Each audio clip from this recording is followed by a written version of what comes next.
जिद्द आणि चिकाटीच्या जोरावर कोल्हापुरातील अशफाक मकानदार यांनी बांबूपासून सुमारे 550 प्रकारच्या विविध कलाकृती तयार करून त्यांना बाजारपेठ मिळवून दिली आहे। बदलत्या जमान्यानुसार ग्राहकांची मागणी लक्षात घेत त्यांनी वस्तू निर्मितीवर भर दिलाय। या वस्तूंची देशातील विविध बाजारपेठेत विक्री करून त्यांनी व्यवसायाची क्षमताही सिद्ध केली आहे। आज आपण त्यांच्या या अनोख्या व्यवसायाची यशोगाथा पाहण्यासाठी कोल्हापूर जिल्ह्यात जाऊया। बांबूपासून तयार केलेल्या वस्तूंचा वापर ही सध्याची फॅशन आहे। घराच्या सजावटीमध्ये तसेच दैनंदिन गरजेच्या वस्तू म्हणून त्यांचा वापर केला जातो। कोल्हापुरातील जैबुन्निसा मकानदार या पोलिओने अपंगत्व आलेल्या परंतु मनानं खंबीर असणाऱ्या महिलेने वस्तू निर्मितीचा छंद म्हणून बांबूपासून आकाशकंदील बनवण्यास सुरुवात केली। कालांतरानं याच छंदाचं रूपांतर त्यांनी पुढे व्यवसायात केले।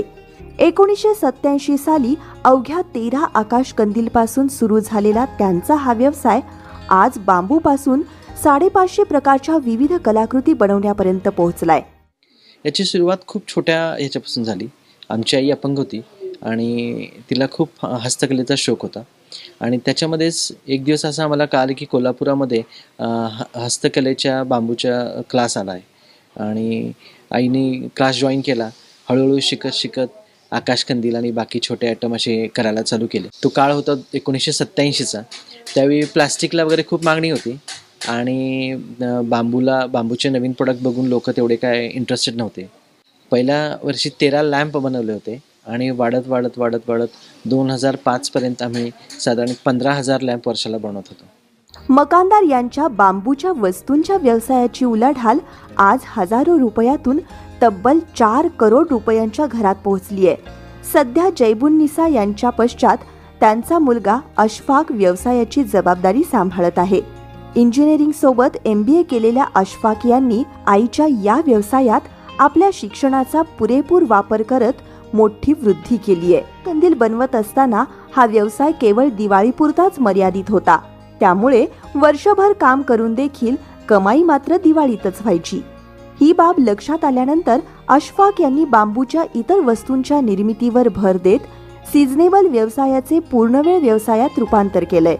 यासाठी त्यांनी कोल्हापूर शहरातील टिंबर मार्केट परिसरात तब्बल 40,000 स्क्वेअर फुटाची जागा घेतली असून बांबूच्या वस्तू निर्मितीचे काम याच ठिकाणाहून चालते। सुरुवातीला ज्यावेळी आम्ही 1987ला हा व्यवसाय चालू केला त्यावेळी पहिल्या वर्षी फक्त 13 लॅम्प तयार केले होते। म्हणजे आमच्या आईने एक रोपटं लावलं होतं। हळूहळू करत ते 2005 पर्यंत आम्ही 14,000 लॅम्पपर्यंत 14 ते 15,000 लॅम्पपर्यंत पोचलो। त्यावेळी आमची वार्षिक उलाढाल साधारण 16-17 लाखाच्या दरम्यान होती। आज आम्ही हा जो व्यवसाय करतोय याची उलाढाल आमची 2009ला ज्यावेळी आम्ही हे चालू केलं सगळं त्यावेळी आमची वार्षिक उलाढाल साधारण एक 5 ते 6 लाख फक्त होती। त्यानंतर आज आम्ही 3 ते 4 करोड रुपयाची वार्षिक उलाढाल करतोय। 2005-6चा काळ आहे ज्यावेळी असं लक्षात आलं की चायनामधले प्रोडक्ट खूप यायला लागलेत इंडियामध्ये आणि त्यामुळे आमच्या प्रोडक्टला मागणी कमी होऊ लागली। मग विचार केला की आपण काहीतरी वेगळं केलं पाहिजे, म्हणून आम्ही फर्निचर आणि लाइटिंग्सच्या व्यवसायात पडलो। बांबूपासूनच काहीतरी करायची इच्छा होती। मुंबईवरून जॉब सोडून आलो होतो। माझं इंजिनिअरिंग झालं होतं, मी MBA केलं होतं आणि बाहेर जॉब करण्यापेक्षा स्वतःचाच काहीतरी व्यवसाय करावा अशी एक इच्छा होती। मुंबई सोडून आल्यानंतर एक स्पीड मिळाला होता, नवीन जग बघितलं होतं आणि त्यामध्ये मी बांबूचे नवीन प्रोडक्ट्स करायला आम्ही चालू केले होते। 2002ला माझं लग्न झालं।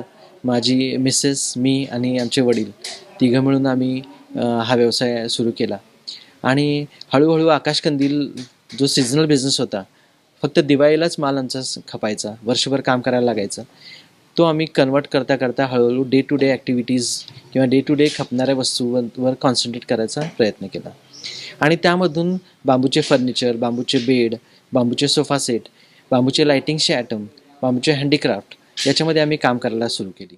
हा व्यवसाय करताना अशफाक यांना अनेक प्रकारच्या अडचणींचाही सामना करावा लागला।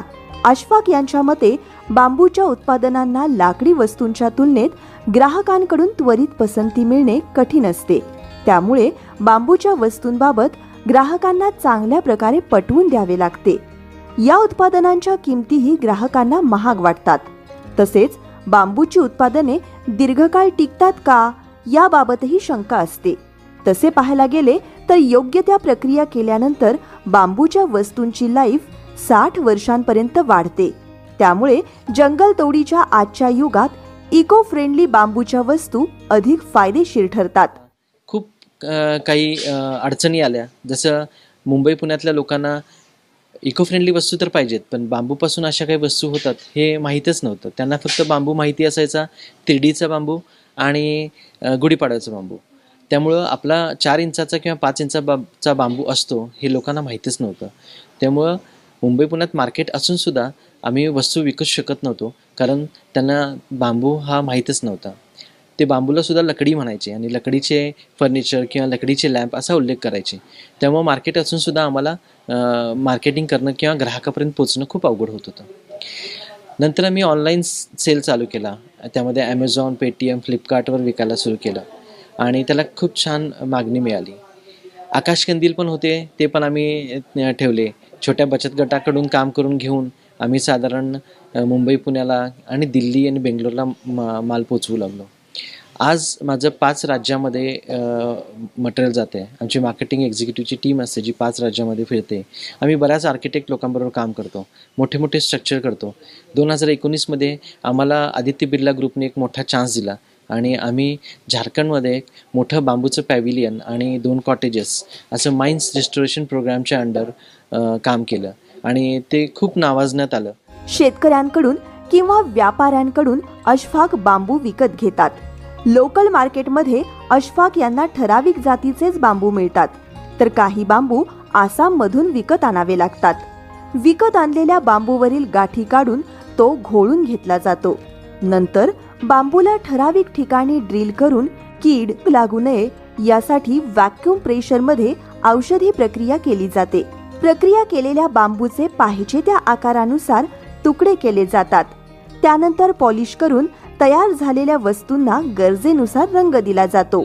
ज्यावेळी आम्ही फर्निचरच्या क्षेत्रात पडलो त्यावेळी आम्हाला एकाच प्रकारचं बांबू न लागता साधारण 7 ते 8 प्रकारचे बांबू लागायचे. राधानगरी किंवा गगनबावड्या ह्या क्षेत्रात मिळायचे, पण बाकीचे 5-6 प्रकारचे बांबू आपल्याला आसामवरून आणायला लागायचे. खूप अवघड गोष्टी होत्या.